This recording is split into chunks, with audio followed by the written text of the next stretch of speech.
नीतीश सरकार को विधानमंडल में पहली बार इतने बड़े विपक्ष का सामना करना पड़ा।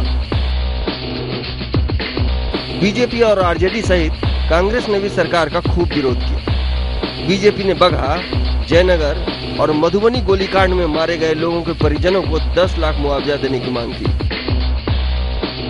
महाबोधि मंदिर में बम ब्लास्ट पर भी सरकार को खूब घेरा विपक्ष ने।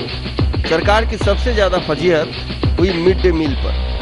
मसरख में 23 बच्चों की मौत ने सरकार की जैसे नाक कटवा दी। सत्ता पक्ष इसमें विपक्ष की साजिश कहता रहा। बाकी कसर सदन के पटल पर 1 तारीख को सीएजी की रखी गई रिपोर्ट ने पूरी कर दी।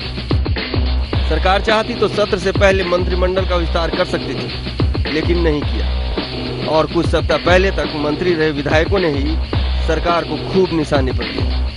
किसी भी इस प्रकार के महत्वपूर्ण चर्चाओं का जवाब तक इन्होंने नहीं दिया और न उपस्थित रहे, न इनके विभाग के जो लोग संबंधित के थे उनके जो वरिष्ठतम पदाधिकारी हो, चीफ सेक्रेटरी हो, चाहे होम कमिश्नर हो, इन सभी विषयों पर कभी वो उपस्थित तक नहीं रहे। तो इनकी मंशा साफ है। ये बिहार में ये विधानसभा का एक माहौल उड़ाने का काम किया। जो जवाब आ रहे थे आज तक आवंटन नहीं किया अपने मंत्रालय का। मानसून सत्र ऐसा चला जैसे वॉकआउट सत्र चल रहा हो। इस पर आरजेडी नेता अब्दुल बारी सिद्दीकी कहते हैं कि हम तो हमेशा सरकार को सुनने को तैयार रहे। नेता प्रतिपक्ष नंदकिशोर यादव ने बताया कि विपक्ष क्यों करता रहा सदन का बहिष्कार। पूरे सत्र के दौरान थे, हम डिबेट में भाग लिया, हम मंत्रियों के उत्तर को सुन रहे थे, लेकिन मंत्री जब हमारे द्वारा उठाए गए प्रश्नों का जवाब ही नहीं देगा, मंत्री केवल राजनीतिक पैंतरेबाजी करेगा, केवल उटपटांग बातों के ओर इशारा करेगा, तो ऐसे मंत्री का बयान सुन के हम करेंगे क्या? इसलिए हम बात उनकी सुनते हैं, लेकिन अंतिम काल में जब वो प्रश्नों का जवाब नहीं देते हैं तो मेरे पास बहिष्कार के अलावा कोई चारा नहीं रहता। हम लोग सरकार को हमेशा सुने हैं और सुनना चाहते हैं, मगर जिन मुद्दों को हमने उठाया उसका आप जवाब दीजिएगा तब तो सुनेंगे।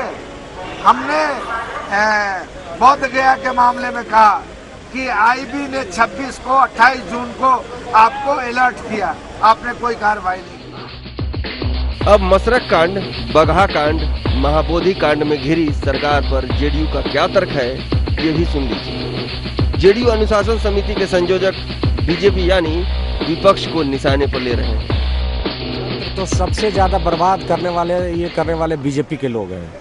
जितनी बहस होनी चाहिए थी, कितना क्वेश्चन आवर लोगों का, विधायक लोगों का जो पब्लिक इंटरेस्ट में जो क्वेश्चन होता है वो मारा गया। सब हल्ला हंगामा करके बहुमूल्य समय जो इतना खर्च होता है इस पर असेंबली में, और बहुमूल्य समय सब लोगों का जाया। मानसून सत्र में विपक्ष ने विधि व्यवस्था पर भी सरकार को घेरा, लेकिन सरकार के पास तो हर आरोप का जवाब है।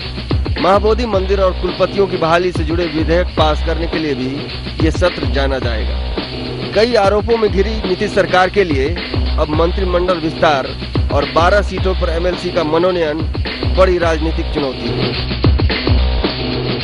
पटना से आर्यन न्यूज के लिए कैमरामैन सिंधु मनीष के साथ प्रणय प्रियमवत की रिपोर्ट।